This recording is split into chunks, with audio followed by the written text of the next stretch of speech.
and welcome to another episode of Schiffbauer Over Rocks. Today I have Restaurateur and CEO of O.N.E. Hospitality, Toni Calderone here. Hey, hey. Absolute pleasure. Thanks, man. So I messaged you on Facebook just to hop on, just because I know you're always out there. You have a great presence in the community, not just from a personal brand standpoint, but the brands that you've developed over the years. And we'll definitely get into that, but I don't know, tell a little bit for people out there more about you. Yeah.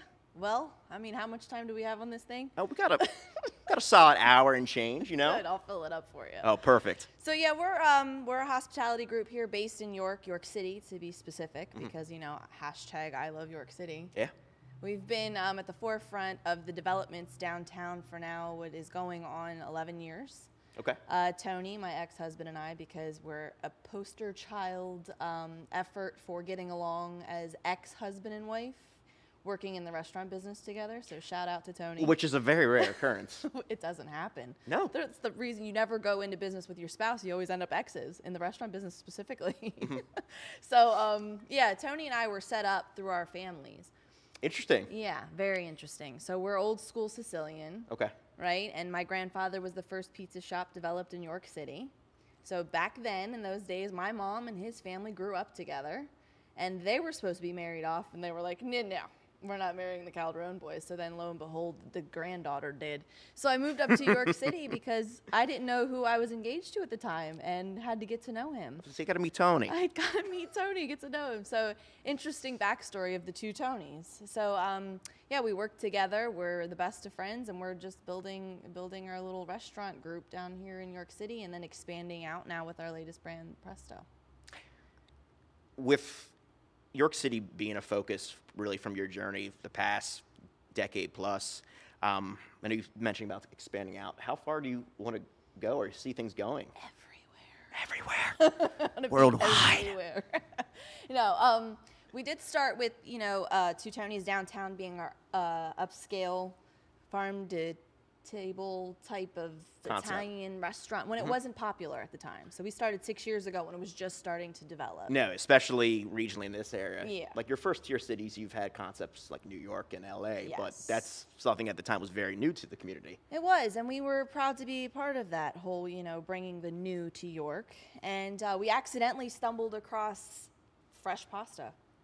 Okay. So with developing our fresh pasta brand, we realized that not a lot of people are doing it in the industry, let alone, right out of your own backyard, because the brand that is available to us for the pasta production type of what we're getting into, the wholesale pasta. So the equipment's really based out of Lancaster. Okay. So we're literally farm to table. Everything that No, we're literally, doing yeah, at is that locally based. And we try to support local business as much as possible.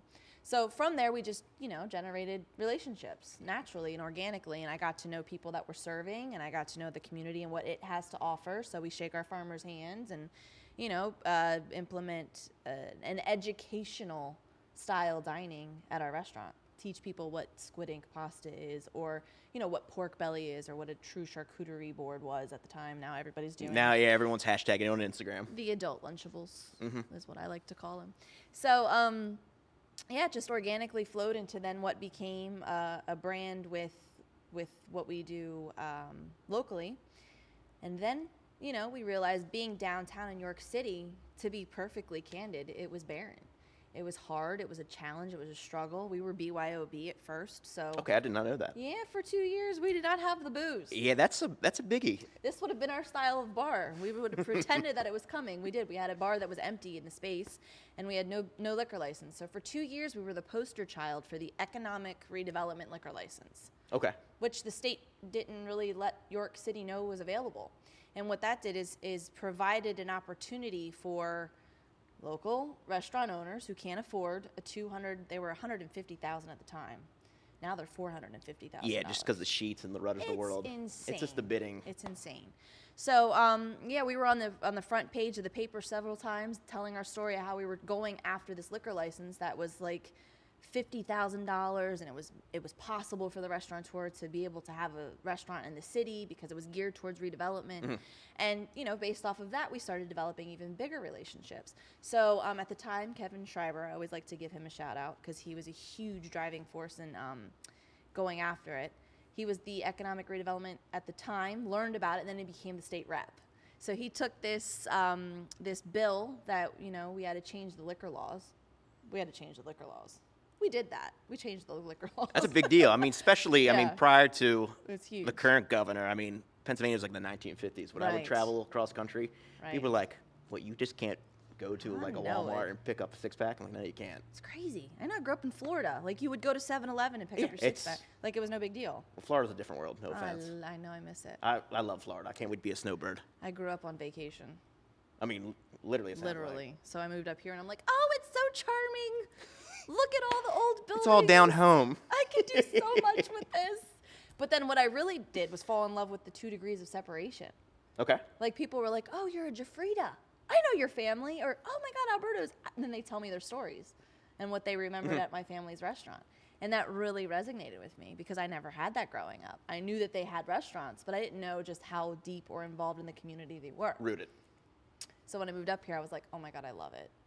I love it. And I had to become part of its fabric. It was very important to me to be in the city that was so good to my family growing up that I came back to redo what they did, you know, 3 generations It's ago. funny how that comes full circle in a way. Isn't it?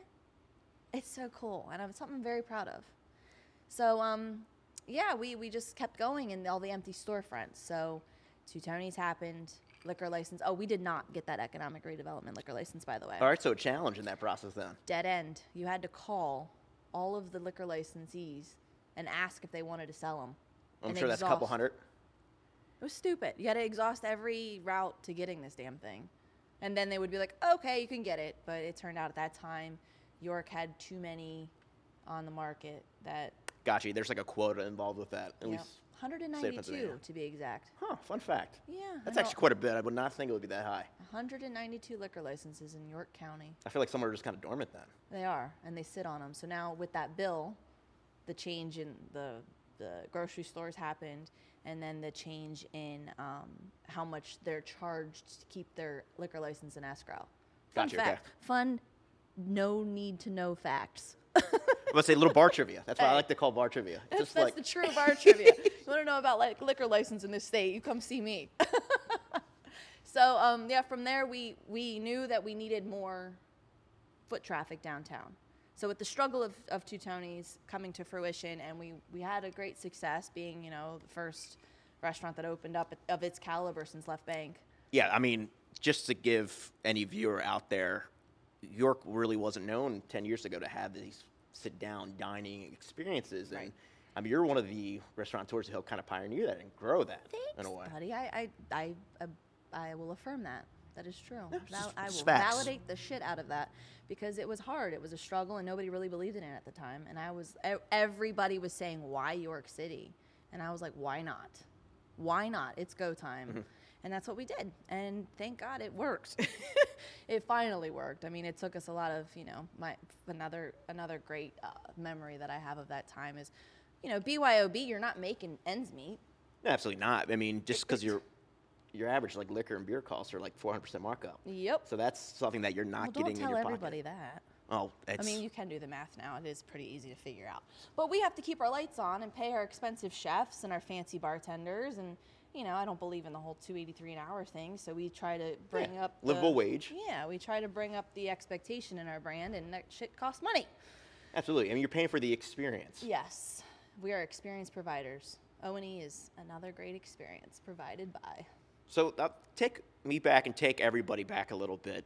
You have Left Bank a couple White years Rose. back, White Rose.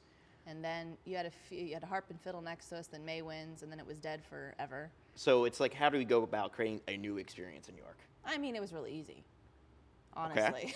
Oh, it's like, hey. Yeah, it was like, oh, well, we need this. And at the time, it was we needed another finer dining. I mean, we have cement tables. I'm not white tablecloth. I'm from the earth, farm to table, humble as it comes. Let's say 4.5. Yeah, You know, Yeah. 4 and change. yeah, around there. So, no, it was easy to kind of be like the Mickey Mouse of the Walt Disney of the area, you know, like big vision and big dream, and Well, it's then disruptive. yes, that should be my middle name, Disrupt.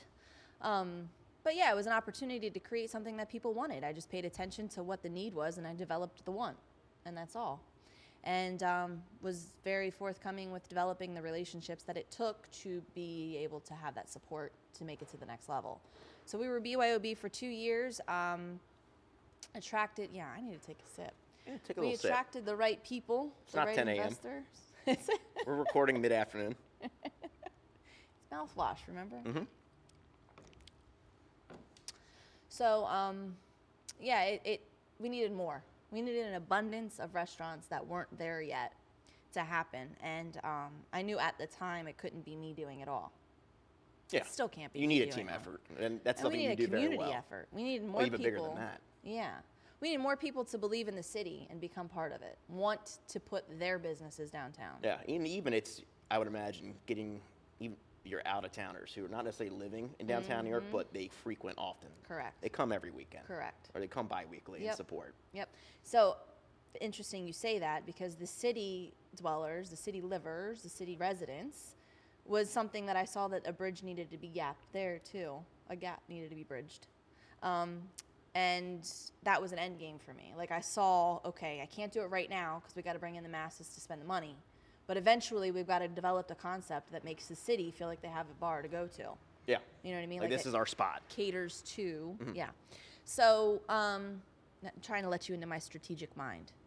So with the empty storefronts, not being able to fill them all myself, my partners and I developed Taste Test, which was a restaurant incubator concept. So what it was developed for was to give an opportunity to the restaurateur, the aspiring restaurateur, maybe just the great home cook, who would come in, use our space. We put all the money into the equipment. We put money into the branding. We put money into the development. So it was just pretty much show up, talk to the Shark Tank that existed with me and my partners, tell us why your concept deserves a storefront, tell your community why they should come eat, and then you've got the kitchen for 2 weeks. Boom, let's go. Let's go time. And we would mentor them and we would help them as much as we could, but you got to be the one to show up for 15 hours a day. You got to be the one to get kicked in the gut. Yeah, you and gotta keep sweat. going. Yep, you got it. You got to have it, that it factor. And just because Food Network developed this false sense of reality of what the restaurant business is, you got to be able to go in there and give up your whole life. I don't care if your kid's got a soccer game. You got to be at the restaurant. And that's just how it is. So the Taste Test concept did a lot of great things. It, on the front end, showed the community that there are efforts to put more restaurants downtown. You just have to come and support them. So it gave people this excitement of the ever-changing revolving door of different concepts. Then we'd ask for their feedback.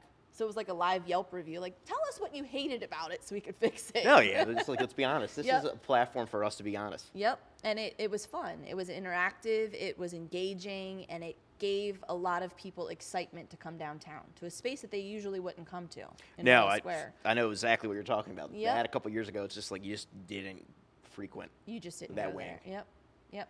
So being in Royal Square was a huge opportunity to kind of, be in the restaurant row, as we call it, and now over in like the up and coming hipster area. So with the arts and the, the food scene, we were on the forefront of that. So Taste Test, really, we had 28 concepts come through in a year and a half. I didn't know it was that many. Wow. We opened up a different restaurant every weekend pretty much.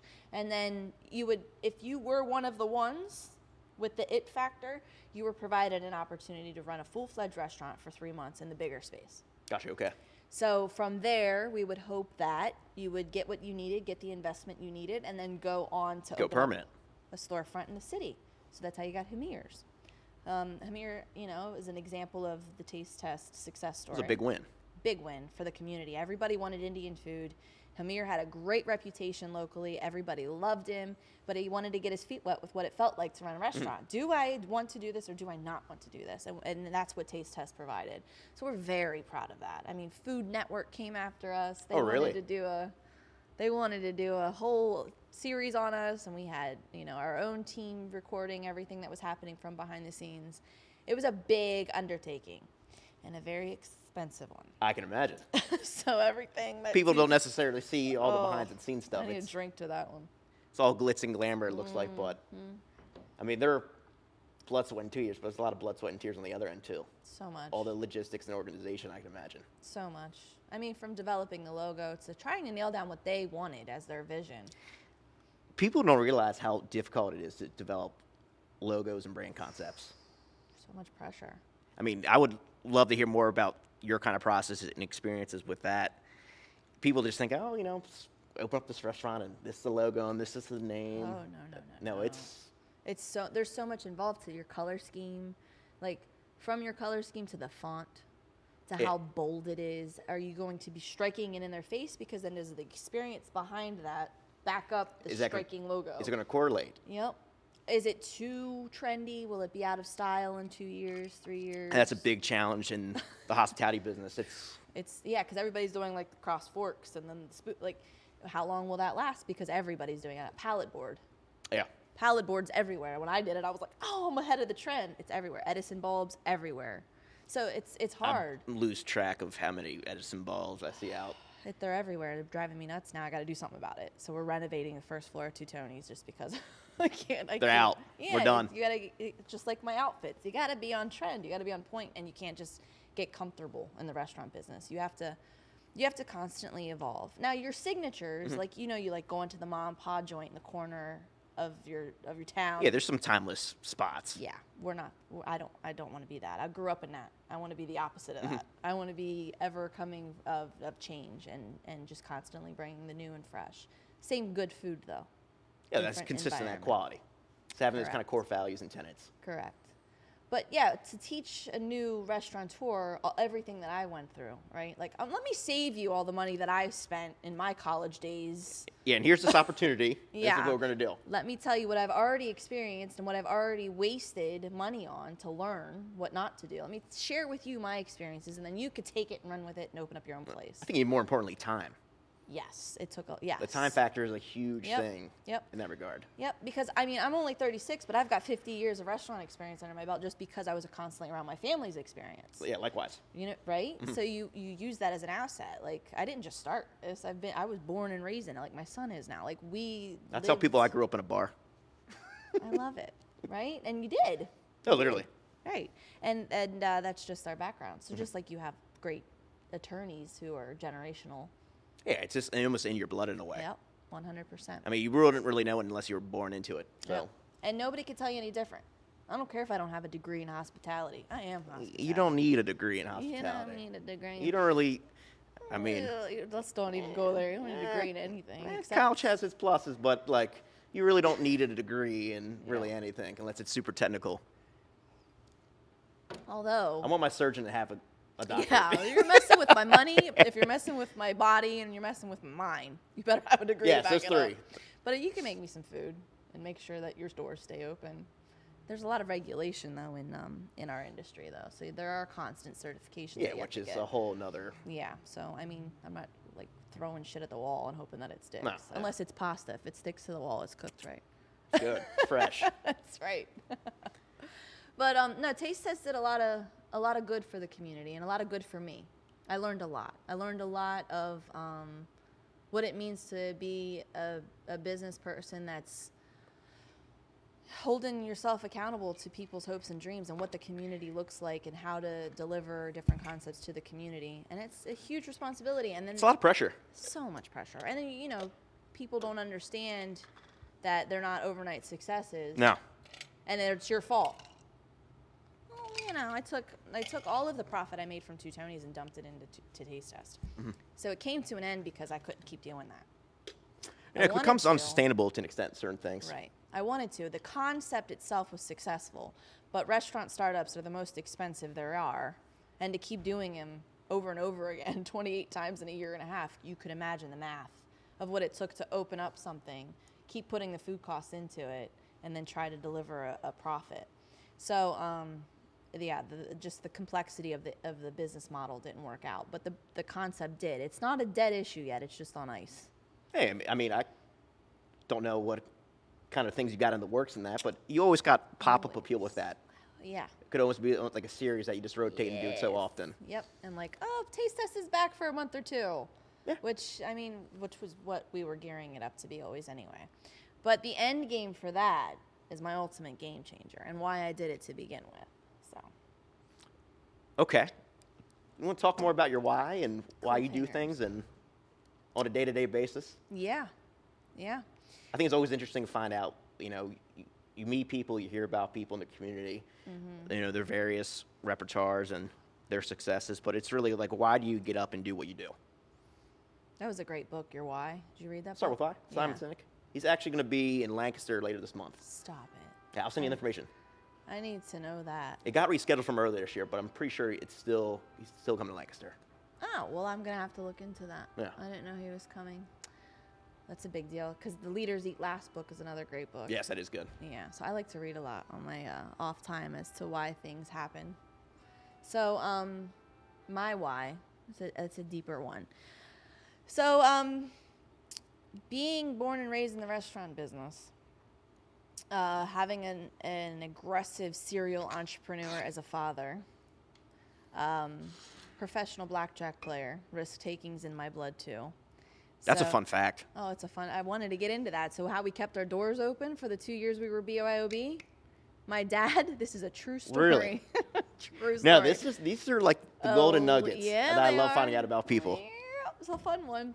So my father, legit, would take the money that we made through Saturday night, go and gamble it to double it to be able to make payroll for Monday. That's like you seen Uncut Gems?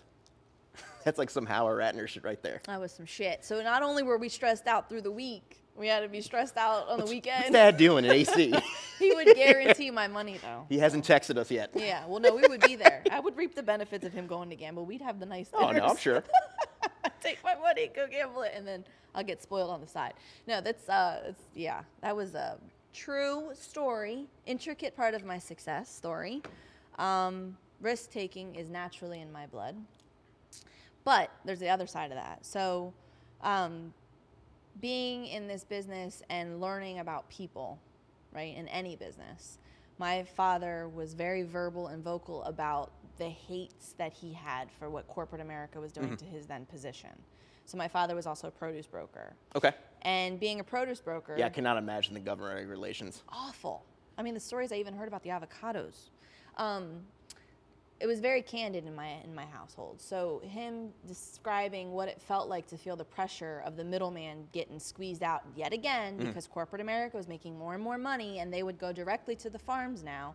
And then the farms were changing the way that they were growing, and this modified stuff that was coming out, and the seeds were disappearing. Like, it was always a big deal when these things were happening in my family, that as a 12-year-old hearing what was happening to the tomatoes, it really resonated in me. Like, these corporate guys are coming in and they're taking out the little guy, and it's not fair. Oh, Corporate just keeps getting bigger, and then we start working for them. Yeah, it's like a full court press kind of thing. I can't. I get real passionate about it. And then you're feeding me booze, I might go off the That's wall okay. right now. But I'm very passionate about the little guy. Support your local community. That's right, damn it. The little guy needs the support.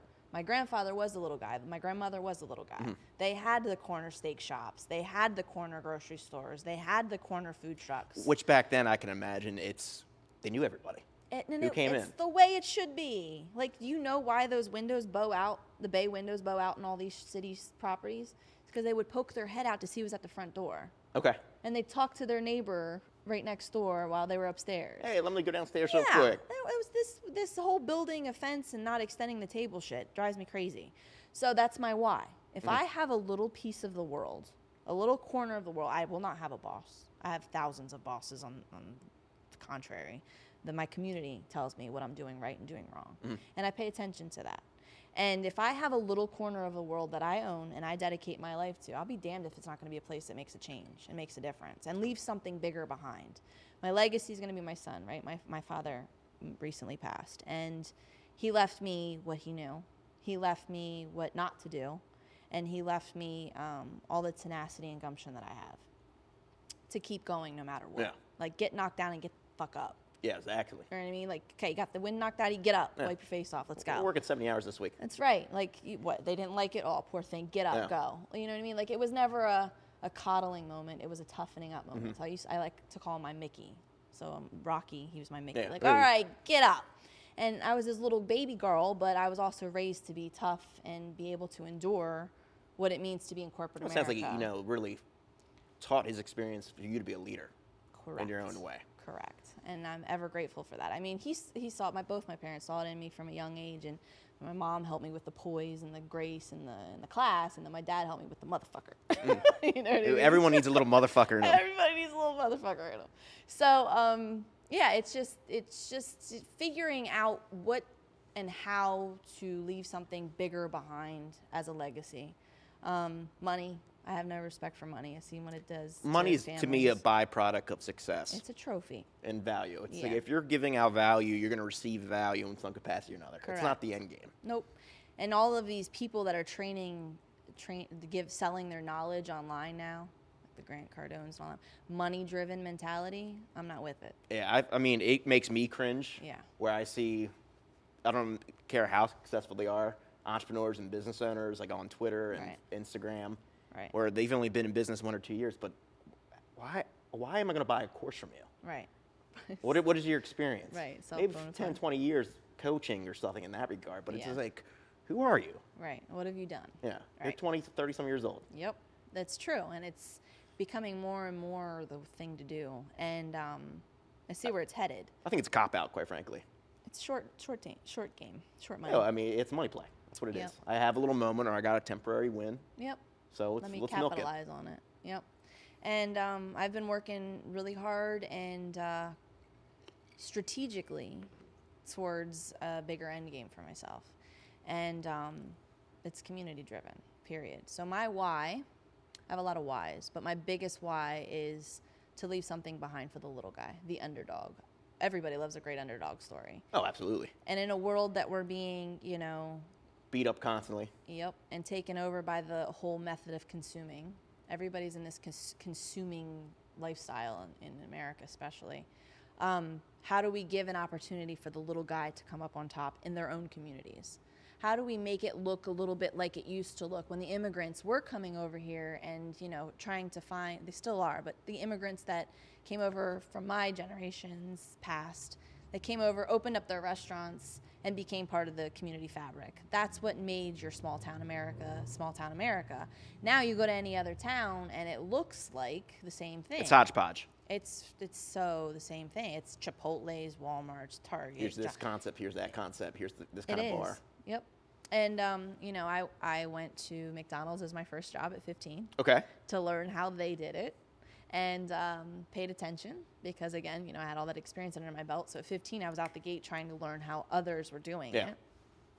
And then, I went up the ladder of corporate America to figure out how the big conglomerates do it. So working at Darden in Florida, one of their newest concepts being Seasons 52. I was part of the very first crew to open it. So corporate Darden guys were in this restaurant, and they own Olive Garden. Yeah, it was a new concept at the time. And they were there. They were fine-tooth combing us, and I was like, I can do this better than you. I was like, I love that satisfaction when you have those opportunities. It's like I still got a lot to learn, but like I'm on to something. I'm good.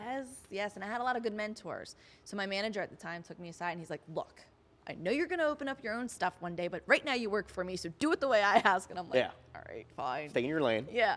So, I mean, finding out who you are through your experiences and paying attention to it, and realizing who you are naturally and what you want to be naturally, paying attention to it is the biggest takeaway from that. I went to school to be an elementary school teacher because I really wanted to be a normal person, 9 to 5. Yeah, I would have thought that. Yeah, elementary ed, and I had to keep forcing myself to go to school, and I could never finish my degree because I knew it wasn't my passion at the end of the day. No. I love kids. I love teaching. I love hands-on stuff, but I felt like I could be a teacher in a bigger way. And what didn't help that my dad kept telling me I was a CEO. You're a CEO in training. I don't know what the hell you're doing going to school. But, I just started paying attention to who I was, and I walked into it. And then this imposter syndrome happens. Because everybody starts recognizing you for doing something. You're like, I'm just doing a thing. Yeah, I mean, and people want to harp on an imposter syndrome. But I think it's a natural thing when you got to get a little uncomfortable if you're on uncharted waters. Ain't that the truth? I remember I was 22 talking to like C-level executives at Home Depot, fresh out of college. Yeah. With a startup I had. I'm like, I should not be doing this, but here I am. I'm doing it. Yep. But Yeah, that's cool. You got to do it. You got to shake it out. You have to. Isn't that what they're teaching you on all these on all these podcasts? All these courses that are like $3,000, and you enroll in my group for $99.99. Don't get me wrong, they're good. I did Some of gain them a are lot. good. Yeah, I did gain a lot of knowledge for the people who, like you said, who have been doing it, Yeah. not just a flash in the pan. So again, that's what I've been gearing up for. So everything that I couldn't stand that was happening, I'm just finding a different way to give the people what they want, but with some bones to it. Mm-hmm. You know what I mean? Like you really got to have some substantial give back if you're going to offer those courses and you're going to offer those, training opportunities. So Taste Test was a tester for me in multiple ways. Learning what the hospitality business looks like nowadays, learning what the restaurateur needed, not just from my own experiences, but from other experiences. So gaining that market research. Yeah. And then kind of walking into what will be one of the biggest game changers that I'm developing for my industry. And that's the equity crowdfunding platform that delivers an opportunity for restaurateurs specifically to go onto this platform and raise money from their community for their community. So they're really selling what they're doing. Yeah, they're keeping the money local. Yes, and then they're reinvesting it back into their communities rather than, paying the high interest loans. They're paying back to their community. So it delivers opportunity for more and more different unique concepts to come to their downtown locations, like we tried with Taste Test. Mm-hmm. And it delivers an opportunity for the restaurateur to gain that investment without having to sell their soul or mortgage their house or everything for a 95% failure rate. Because which is it's insane. It's absurd when you really think about look at the numbers. It's like if you're playing blackjack, horrible. you have better odds of hitting than you do having a successful restaurant. I'm so glad you put it into that perspective. It's so true. It is so true. And if you have a safety blanket or a safety net, actually, if you have a trampoline, a good friend of mine, Doug Knight, still told me to stop saying that. He said use trampoline because you got to think if you fall, you bounce right back up. Safety net, you just lay there. I said, I like that. Yeah, trampoline, yeah. I like that. I like that. I'm going to start using that. Right? It's good. That's Doug Knight. Rest in peace. Yeah, RP. So, people fall in their communities. They have a way to bounce back up because they can communicate to the direct mouths that they're feeding, because everybody has to eat, and say, hey, come eat at the restaurant. We got to get our numbers up. And then all of a sudden, you've got an influx of community where that's the hardest thing to do. You have to put all your coupons out there and your discounts. You got to stop giving yourself discounts. Stop discounting your goods and start giving back. Yeah. It just takes something that is already around us in many different ways, but it puts it all in one, providing opportunity for more and more people to do what they love and fill in those blank storefronts that we're going to see a lot more of, unfortunately, after this pandemic. Yeah, God willing. I mean, we're going to have a little downturn where it's going to be... They're projecting 80% closing. Yeah.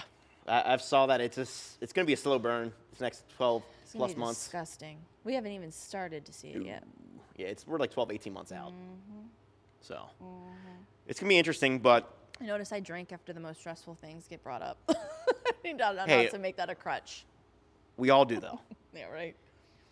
But, I don't know, with that being said, it's going to be really interesting where it's going to be a whole new playing field. And when we have players like you who are planting the seeds, doing well, and setting up the next steps, I mean, it'll allow the community to kind of bounce back. Yes. In the general industry on a local level. And that's the hope. Because the government's going to stop writing checks eventually. The monopoly money is going to run out.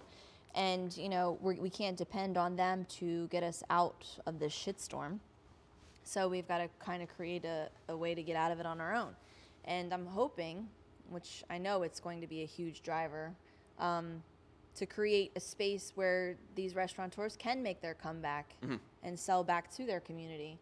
I mean, the industry as a whole is going to change, in my opinion. But the writing's on the wall, and I'd hate to see more conglomerates and more... Just buy everything up on pennies on the dollar. I'd hate to see that happen. So we're working diligently at making sure that we can launch this just in time for where people are going to need a Hail Mary they can look to their neighbor. They will need. So, I mean, I know you said it's kind of been like a long game mission, but it seems like it's more important on the local level now more than ever. Yep. And it's a catch-22. Well, it's a double-edged sword. It's a double-edged sword for me that this pandemic happened right now. I'm able to put all of the restaurants that we have kind of on the back burner because I can't do anything at 25%. No, you're limited. It's just Right. like, there's only so much you can do. Right. So we're able to focus as a team. You know, through the pandemic, it was very important that I kept my team paid and unaffected by this. So I had to let go of 70 employees at the hourly rate, which is horrible. No one wants to do that. I don't care who you are. And servers, I mean, we got it bad enough as servers in this industry. You're a cash cow every night, and then you got to rely on unemployment. The whole thing's a shit show. I could do a whole show on that alone. But it was important for me to keep my main players in the corporate level unaffected, so we can keep it moving. Yeah, I mean, you got to keep them Right. in the game. Yep. I mean, they're everything. They're another why. My family, my work family. You know, a lot of people have conditioned people in the hospitality business to train you to think that this is a passing through job and that I'll work as this until I become what I really want to be when I grow up. Not necessarily. It's changing more and more. Mm-hmm. I think for the better. Yeah, I agree. And it was important for me, again, in my little piece of the world to kind of change that frame of mind. So when you work at O.N.E., why can't this be a life position? Why can't this be a career for you? What do you need? What do you want to make? What's your dream world scenario number? And now let's work to get there. My dad would always say, pick a lifestyle and work for it. So I provide that same opportunity for my team. You're part of this team. You're part of my family. Now let's go. The Sicilian in me is like, you got my back, I got yours. Let's go. Let's ride. Let's go. So we go hard, and we pivoted completely in this pandemic and, you know, did whatever the hell it takes. We started the rigatoni food truck selling pasta door to door. It kept our little engine going, and now we're doing a drive-through pasta concept as the first of many, and we're going to take that by storm. So may I ask, was the drive-through fully in the plans prior to this? Yes, that did not happen overnight. So kudos to you, because Thank you. I was talking to my lead dev and advertiser a year ago about the restaurant business. You know, like, what's the future without any means of a pandemic? It's like worst case scenario.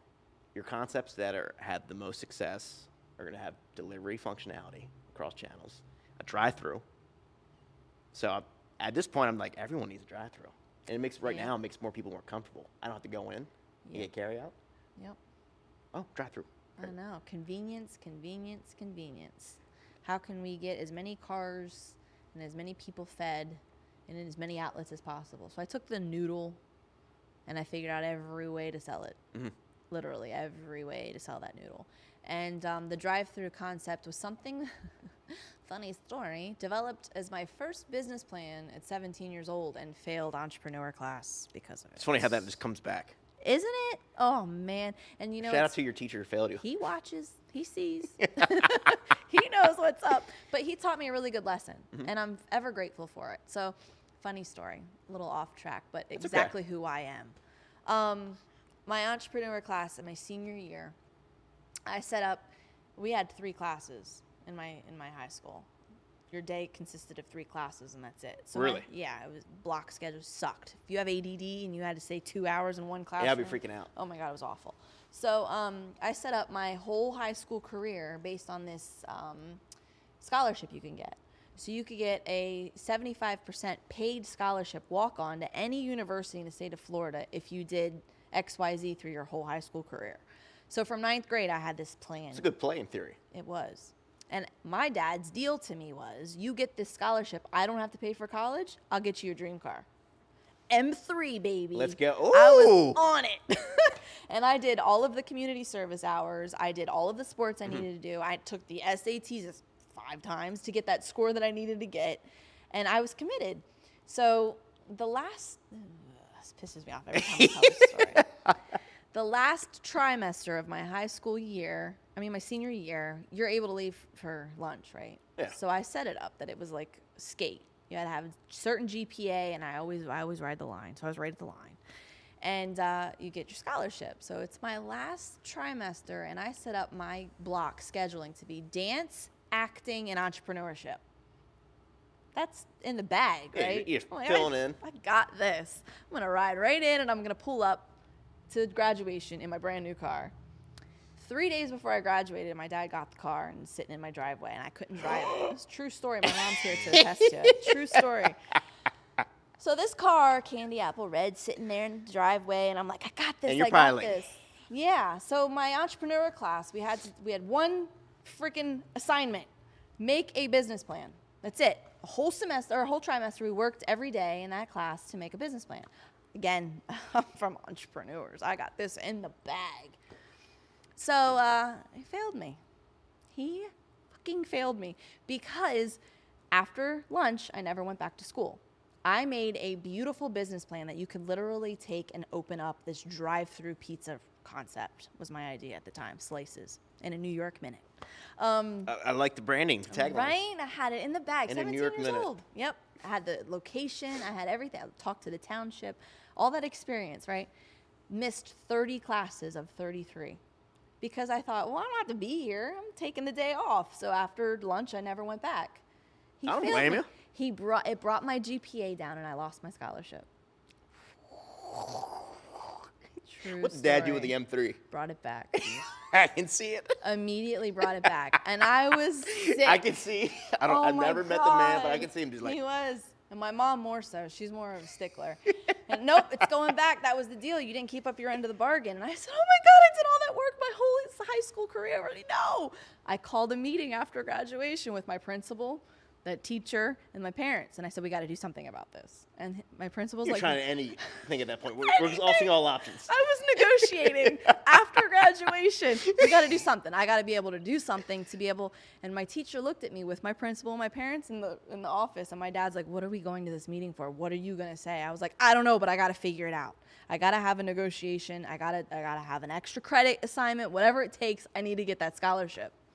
And my teacher looked at me. He goes, Toni. And my principal, I commend your performance here today, and it really shows that you're committed and you're going to do great things one day, but you're not getting that extra credit assignment. And I was like, what do you mean? Yeah. It's easy. It's all I have to do. You don't understand. And he's like, no, I do understand. You're going to learn a valuable lesson right now, and it's you must show up. So that's probably the hardest lesson of your life at the time. Best lesson of my life. Hardest at go. the time, best lesson of my life, because just because you have the talent and you have the ideas and you have the perfect execution on paper, if you don't show up, it's just an idea. So it taught me to show up every day, no matter what. And that's how an idea comes to fruition. And that's Hard work that beats story. aptitude 9 times out of 10, Yep. if not even higher than that. Yep. So after I lost my dad, I went and bought my G-Wagon. Good for you. Because I showed up. Hey yo, Mm-hmm. I have like an opposite story with that with college. Tell me. Taking a bunch of high-level business courses. I was a senior, so I had to take like a lab. Right. So I had this old Indian man. God bless him. Hope he's still living. I think retired him after the semester. But the first day, he's like, "If you come to every class, you pass." I mean, I'm just like, I have my own business. I'm still in college full time. Okay, I'll come to every class. I remember I was dog shit sick one morning. I skipped all my like high-level business courses. I came to this class. This one dude I know, entrepreneur in his own right, he's like, hey man, have you been doing this semester-long project? I'm like, nope, I haven't even started. It's like, what? I'm like, I went to every class. Graduated I had got like a 2.5 in that one. But it's like, hey, it's just order operation. I'm not putting the time into this because it's not relevant. He had a commitment, so I'm like, hey. That's so funny. Oh, people were so pissed. Like, how are you not doing this? Like, I attended every class. That's it. It was a deal. A deal's a deal, right? Just showed up. All right. All right. Yeah, That's fun. the missions got wind of that. He's just telling kids that you just can show up. But it's a lesson. I You're showed a teacher. up. I paid attention while I was Right. there, and that was it. You're a teacher. You're supposed to teach those hard lessons, and you got to cater to the student, right? So And yeah, you knew it was all like business majors. Like it was one underclassman Right. who was actually like fit. So he knew his audience. Yep. Yep. I believe those are the good teachers. Yeah. I mean, it's relevancy at Yep. that point. It's just Yep. like, Yep. how do we connect with people? Yep. And it's a big lesson that you learn in the development of who you are. Those people help to sew the fabric that you become, right? Oh, absolutely. And I mean, I'm ever grateful for my mentors. I still have a high school teacher, actually, who's my high school basketball coach and my history teacher, Mr. Temple. Okay. Amazing man. And he knew that I was one of those kids, that was going to I didn't listen. I'm a nonconformist. Let's put it that way. You and me both. Right. And we're a certain breed. And Yeah, to most people, we're pains in the ass. So it's for a lot for people to handle sometimes. Yeah, and I know I'm abrasive and I'm a lot to take, and I'm some people's cup of tea and some people not, and other people are intrigued by me. I'm okay with that. I've already got over that part of growing up. Like, think what you have to think about me is none of my business. Whatever, continue. I'm gonna still do me 100%, and humbly and graciously Absolutely. and ever grateful. But I'm a little off the wall. So Mr. Temple realizes that about me at a young age, and we're watching a video, and he comes back to my table, and he's like, he draws me 3 pictures, like, you're going to be famous in some way, somehow, someday. But I want you to know 3 things. And he drew me like, don't become bulimic, don't do the casting couch, and always respect yourself. But it was real life experience. Don't do the casting couch. And like, respect not wrong. yourself. Yeah. He wasn't wrong. He was a great teacher. And he said, you remind me of Mona Lisa. A lot of pain, a lot of stuff that I've been through in my life, but you're destined for greatness. So every time Mona Lisa song comes on or whatever, and we still talk to each other at this day, and he's like so proud of what I've been doing and how I'm doing it. He's like, you always cared about your fellow classmates. You always were concerned about what they were going through, that you didn't care about so much what you were going through. And you're reminded of that stuff as you're older, and it's cool with the imposter syndrome. You kind of grow up to see that you're just who you always been, just now people are paying attention. Yeah, you're kind of growing into it. It's a metamorphosis. That's it. And for the people out there who struggle with that, just be who you are. And it doesn't matter what people think of you. It matters what you think of yourself. And if you believe in yourself that much to make that step, You'll break through one way or another. walk it. Walk through it. The only way through it is through it. So, a lot of life experiences that bring you to where you're at, right? And you look at the person who's at the top, and they must have been through some shit in their life to be able to handle all of the stress and have this endurance. It's a true story. I mean, you kind of see what you're made of as you're put through things. And the restaurant business is not for the weak stomach. Ooh, I know you create a very healthy environment for your employees, but it is a moralist, lawless industry. Or at least it has the stigma of that. Yep, and you're at a minute-to-minute survival rate because it's a cash flow business, and then it's so reliant and dependent on other people. So look what happened to Mario Batali, for instance. You make one. Well, he made a lot of bad decisions, but if you make any bad decisions, I mean, your whole life's work is up in flames. Yep. And that's just entrepreneurship in general, but I feel like the restaurant business, it's just like, we'll take that, but we're going to ride it all in the house right now. Yep. And you put it all on the line. You have to be transparent, because that's what people want and need these days to go to your restaurants. They want to know who's behind it. Whereas when the owner's in the building, it's a total different environment. It is. And regardless of how much you might put yourself out there, people like that acknowledgement. Yep. There's Toni right there. Yep. And when my father passed, I took a hiatus from all my restaurants, and I just started working on them instead of in them. Yeah. And it helped me to, set the world on fire that I'm in and really expand rapidly and grow rapidly because I was paying attention to it instead of being in it. And it's a double-edged sword, because the community expects you to be around, and they expect, well, if Toni's not there, it's not the same. It's not going to be the same.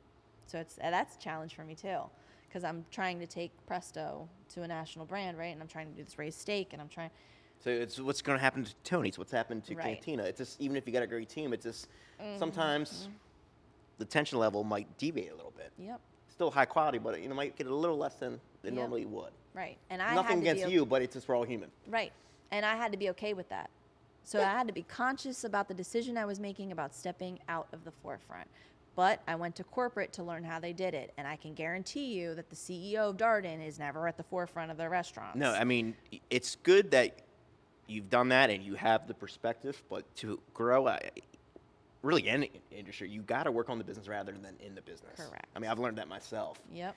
I mean, otherwise you're just going to spread yourself out too thin. Yep. And then your threshold's met completely automatically, because if I'm there worrying about reservations, or if they enjoy their food, or if I can get this table turned over, that consumes all of your attention and energy that I won't have the attention or energy to pay attention to where I have to bring the business. So, I mean, it was like a breakup. It was like a breakup with my beloved York City, that I can't be there every night, and I still hear about it. I still have my finger on the pulse. I know that quality of service is going to lapse a little bit because I have very high expectations, and I know that it's going to be a challenge, but I have to go through it because I got to elevate it to the next It's level. something I got to do right now. I have to be sustainable, and I have to grow a business because I had bigger aspirations than just being a restaurant owner. I'm a restaurateur. Yeah. So it's a double-edged sword because your community expects you to be in a certain place, and it's then you have to two be different other things places. I feel like don't really fully acknowledge in your particular business.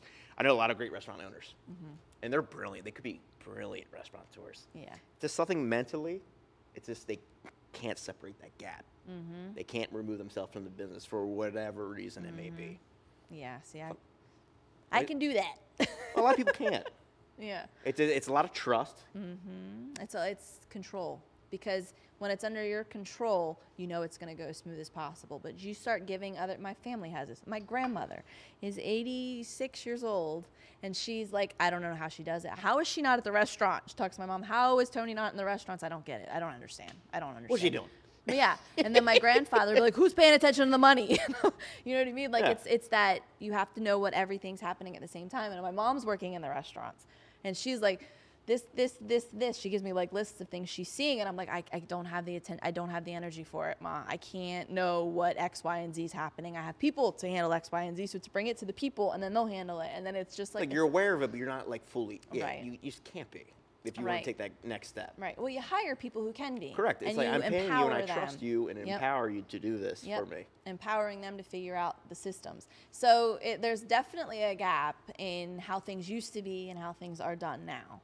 And for the restaurateurs who really hold on to it, that's great. They own that restaurant, and that's their restaurant, and they're very proud of that restaurant. My aunts and uncles and cousins, they all have them. All are in the restaurant business, and they're there 15 hours a day, every day.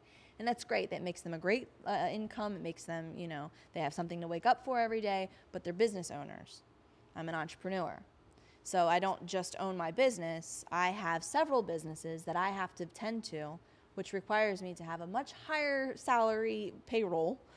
And what reminds me constantly that I have to empower people to live their vision of what they want in their lives. It's like, I'm interested to hear a little bit more about this, but it's just like, how do you, I don't have any full-time employees. I have a number of subcontractors I work with, but it's just like, how can you design the best relationship for them between you and them professionally, and then like, they're still happy at the end of the day. Right. And they have high output. Biggest challenge. Oh yeah, I mean, biggest challenge. I tell people, like, I'm primarily in the marketing space, but the most unpredictable thing is HR. It's people, right or wrong. It's just like, how do you tackle that? Like you said, the biggest challenge. Yep. What I'm good at is relationship building, and what I'm good at is genuinely being concerned about the people who work for me, and it's exhausting. But no, it is, because it's just like they're like family, but to what's is there any lines? It's like, to what extent, how where involved are the I boundaries? am with them. Right. Correct. So I have boundaries. Boundaries are important. Yeah. And they know that if it gets to me, then there's really a problem. Or if it gets to me, I'm really concerned about your home life. And I take the time out to have those one-on-ones. I'm constantly coaching up. I constantly have team meetings, team building sessions. I think that I'm constantly talking about morale. Morale is a huge driving force. Oh, it's huge. Huge driving force Huge. in our corporation. I have meetings twice a week with my lead dev and advertiser, but it's like a kickoff and crash. But it's just like, it's almost like a pep rally. What are we doing this week? What projects are we motivational speaking looking at? And I'm good at that. My father was in my face, get up. That guy on YouTube, those motivationals, that was my dad. Like, it sounds corny, but like, it's real. It is, like, and it works. Like the whole Wolf of Wall Street, Jordan Belfort thing, what he did, like, it worked. Yeah, that was my dad. It's not necessarily the most, he wasn't the most, Jordan Belfort, the most moral at the time. Right. But it works. Right. That was my dad. Great guy. Pick up the phone. Great guy. Yeah, but he was that motherfucker. But family and people and community is still who I am. You know, my family is everything to me anyway. I'm an Italian girl. Family's everything. And I deliver that same thing with an expectation with my work family. So, So we have Italian girl, see? I just demonstrated. Yeah, the hands, I get it. Hit the mic. So we demonstrate that in our culture. And I genuinely want to know what their goals are. I want to know if they're satisfied with what they're doing. It's not even superficial either. Nope. It's just like legitimately why you're here. Yep. What do you want to do with your life? Why do you want to work in this business? Okay, now let's work on creating the best part of this industry that we can to have fun at work every day. I do not micromanage.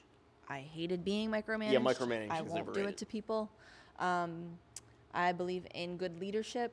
So if I have to wash dishes to give somebody a break, I'm in there washing dishes. Yeah. If I have, I mean, I don't know how to cook for shit, or I'd give the cooks a break. But That's a fun fact. I do not know. I can't even cook What a eggs.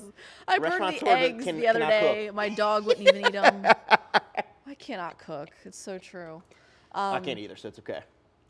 I can't bartend. I don't know how to make a cocktail. Really?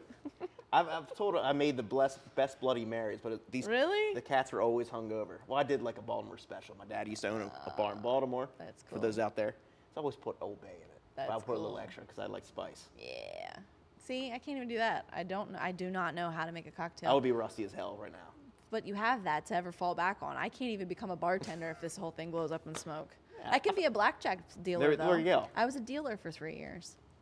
Another fun fact. That's a fun fact. So, yeah, it's just, trying to do whatever I can to make sure that they're living as much of their vision of the dream as possible. And then we just create it together. It's very much a teamwork mentality. I don't do any of this alone. I have the ideas, and then we come up with the plans to execute them. And then I listen to other ideas too. But the biggest form of flattery in this industry is when people believe in you, and when people want to see the vision come to life, and they're on board for a long term. It's a revolving door, this business. And when you have people sign up for it, It is a lot of churn burn. so much churn and Unfortunately. burn. And it's okay. It's part of the biz. You find the right relationships at work. And it took me 6 years, but we finally found that team of the right relationships at work. Where you're And like, we're I got my core, Avengers. and we're going. And, we don't pick small feats. We pick big ones, and then we take one bite at a time. Before you know it, the elephant will have been eaten, and we'll sit back and be like, all right, so that was fun. What are we doing next? That's how I am. And that's literally how we work. Chip away. It's not so much turning the people who don't see the vision into the person who does. It's being able to let that person go and find the next one to come in. So the letting go thing, I think my father's death really helped me with that too. Like, if you've got to go, I'm not going to work so hard at turning you into something that you don't want to be. You in. can't waste people's time, and you can't Nope. turn them into something that you want them to be. Right. I mean, Yep. I'm a firm believer, but That was a hard where lesson for me. people reveal themselves to who they really are. And when they do pay attention, Correct. Majority of the time. It's just like sometimes we just are blinders on. We want this person to be that person, but they're not, and it's okay. Yep. I did that in relationships too. Hey, But yeah, you pay attention to Both that. ways. Right. It works. And you figure out that when you let people just genuinely be who they are, pissed off or not, get it off your chest. All right, now how do we figure Cool. it out? Is it going to work or not? Right. If not, If not, no hard feelings. And it's okay. I got to see you at the next restaurant you work at. It's fine. But when you have Yeah. that core team, you do whatever it takes to keep that going. And if it doesn't work out, you got to be okay with letting them go. All right, because there's always going to be somebody else that wants to fill that position. yeah, as Diddy always would say on Making the Band, there's always someone trying to take your spot. It's true. And I don't like to live my life like that. Like, I like to let them know that they really do have a place in my company. Like, it's this whole Sicilian Yeah, it's mentality. welcoming. You got my back, I got yours. Yeah. You want to be at home with your kids more? I got you. Cool. You got me? Okay, then Got let's you. go. Let's make it work. Yep, and that's it. That's literally my philosophy. There's no book that I can write on. It's just have my back, I got It is yours. what it is. That's it. Well, it's easy. Easy enough. And then let's just go kill goals for the day. Yeah. Sell some pasta, make some Sell money, some noodles. and make people happy at the end of the day. That's it. The hospitality. Yep. Tony, it's been an absolute pleasure. Thanks, Any buddy. final thoughts? Shout outs? Yeah. Shout out to my team at O.N.E. We all work really hard, and I appreciate each and every one of you. This pandemic has not been easy. We have been flipping and turning and burning and running and getting tired and exhausted and pivoting yet again. Proud of this team, proud of this community. This community really showed up for us, supporting us off the truck, and then now through Presto, and then two Tonys and Presto's Cantina. phenomenal, by the way. Thank you. Very proud of that one. And Aviano's, like, we have a lot going on. I'm just proud to be part of whatever it is that we're doing right now. We don't know yet because we're still in it. But when we come out of this, I'm It's gonna be proud to special. be part of it. Yep. And I'm thankful to have an opportunity to have been on your show, sir. Well, I was absolutely flattered that you accepted. I wasn't sure. I was like, Let's put it out there. I'm like, drinks? And yeah, Why not? Let's go. Jameson Black Barrel. let's go. But no, this is it's good to let people have an opportunity to get their story out to what they sometimes wouldn't be able to have a platform to do that on. So thank you. No, absolutely. That's what I kind of designed the show to be. It's a platform for entrepreneurs and business professionals to kind of come on, tell their story, and honestly have some great conversation and share perspectives. So. Yeah. And then, you know, a little sip of booze here and there. You might get some information you didn't ask for. Oh, I have gotten that from a few guests. I love it. That's good. Not me. I'm a vault, baby. I told you before this thing started, I'm the girl that sees you one night with your wife and the next night with your Lock girlfriend. solid. That's the hospitality industry for you, though. It is, 100%. All right, well, it's been an absolute pleasure. Cheers, buddy. And we're done.